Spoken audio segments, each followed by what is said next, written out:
Sahabatku, pernahkah kita menyadari keistimewaan surah Al-Ikhlas? 4 ayat singkat ini tidak hanya mengikrarkan tauhid, tapi juga memuat dimensi rahasia makrifat ruhani, peta batin menuju kedekatan dengan Allah.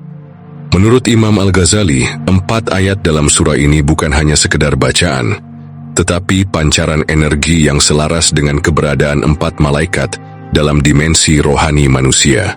Keempat malaikat tersebut adalah Jibril, Mikail, Israfil, dan Israel. Masing-masing malaikat memiliki peran dan letak tersendiri di dalam tubuh kita. Dan dalam video ini kita akan menelusuri setiap ayat, menghubungkannya dengan laku zikir, energi keempat malaikat, serta menelusuri rujukan dari para sufi dan ulama klasik.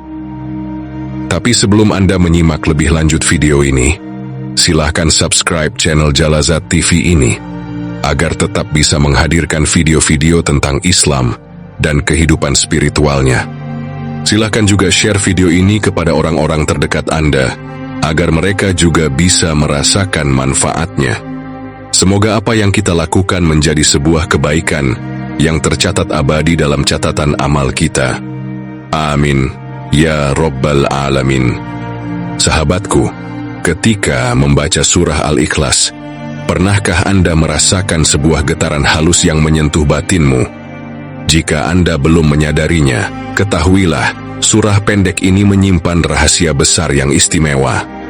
Ya, bukan sekadar pengakuan keesaan Allah, seperti yang disampaikan oleh Ibnu Katsir dalam tafsirnya, bahwa surah Al-Ikhlas menegaskan keesaan Allah, yaitu tauhid rububiyah dan tauhid uluhiyah, dan menolak segala bentuk sekutu. Tetapi surat ini juga merupakan peta batin yang membuka pintu-pintu langit dalam diri kita. Ia adalah jembatan antara zahir dan batin, antara akal dan ruh, serta antara dunia dan akhirat. Dalam Ihya Ulum Al-Dan, Imam Al-Ghazali menegaskan bahwa zikir dan tafakur Al-Ikhlas membuka pintu ilmu laduni, ilmu langsung dari Allah tanpa perantara guru manusia. Energi batin yang terpancar dalam 4 ayat surat Al-Ikhlas ini terhubung secara gaib dengan energi 4 malaikat utama yang berperan penting dalam ruhani manusia. Ayat pertama terhubung dengan Jibril, ayat kedua dengan Mikail, ayat ketiga dengan Israfil, dan ayat keempat dengan Israel. Ayat pertama, Qul huwallahu ahad, Allah sebagai satu-satunya zat yang esa tiada dua. Menurut Ibnu Atha'illah As-Sakandari, kata ahad menunjukkan keunikan substansi ilahi yang tak terbandingkan. Ayat pertama ini adalah pintu bagi malaikat Jibril, sebagai malaikat pemancar cahaya ilmu. Letaknya di tengkuk, pertemuan kepala dan tubuh. Saat Anda berada dalam kondisi duduk tenang membaca ayat ini, kedua tangan di atas kepala lalu turun sambil mengusap tengkuk, inilah yang akan Anda rasakan. Hati menjadi peka, pikiran jernih, dan intuisi sejati muncul. Dengan membaca ayat ini, akan tumbuh kesadaran tauhid dan terbukanya pintu-pintu ilmu laduni. Ayat kedua, Allahus Samad, Allah sebagai tempat bergantung semua makhluk. Menurut Al-Qurtubi, Samad bermakna zat yang menjadi tempat bergantung segala makhluk. Bagi Ibnu Arabi, Allahus Samad adalah pintu sufistik yang menyadarkan kita bahwa segala kebutuhan hanyalah kepadanya, menghapus ilusi kemandirian ego. Ayat kedua ini adalah jalur energi malaikat Mikail, sebagai malaikat pengatur rezeki dan unsur air dalam tubuh. Letaknya di antara pusar dan kelamin. Saat Anda membacanya dengan duduk bersila, kedua tangan di pusar, lalu berserah diri kepada Yang Maha Kuasa, inilah yang akan terjadi pada dirimu. Getaran frekuensi batin yang selaras dengan aliran kehidupan. Rezeki batin Anda akan terbuka dan dipenuhi limpahan ketenangan, kesehatan, dan keberlimpahan batin. Ayat ketiga, Lam yalid walam yulad, Allah itu tidak beranak dan tidak pula diperanakan.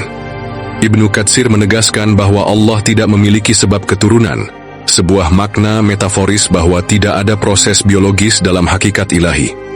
Jalaluddin Rumi dalam Masnawi membandingkan lafaz lam yalid walam yulad dengan cermin tak terpecah. Pancaran cinta ilahi tidak terputus, tak terulang, dan tak terwariskan. Ayat ketiga ini adalah kunci malaikat Israfil sebagai penghubung kehidupan dan kesadaran. Letaknya di paru-paru kanan. Bacalah sambil menarik napas dalam-dalam. Tarik napas panjang sambil membaca lam yalid. Hembus perlahan sambil membaca walam yulad. Biarkan napas menjadi zikir hidup. Inilah yang akan Anda rasakan, menenangkan rongga dada, mengharmoniskan jiwa, menyadarkan hakikat keabadian. Hati akan merasakan kelapangan menerima semua takdir yang telah ditetapkan olehnya. Ayat keempat, walam yakun lahu kufuwan ahad. Tiada suatu pun yang setara dengannya. Al-Qushairi menyoroti bahwa kata kufuan berarti setara dalam zat dan sifat, sedangkan Allah tidak dapat disetarakan. Ayat penutup surat Al-Ikhlas ini adalah milik malaikat Israel, sebagai malaikat penyeimbang unsur api atau amarah. Letaknya di depan otak kita, tepat di balik kening. Saat Anda membacanya sambil mengusap dahi, inilah yang terjadi pada diri kita. Ego dan amarah tertundukkan. Akal disinari kesadaran, menjadikan jiwa terjaga dari hawa nafsu, dan menyadarkan kehambaan total. Sahabatku yang dirahmati Allah, bayangkan jika setiap pagi atau malam kita menghidupkan keempat pintu ini dengan adab dan kesadaran.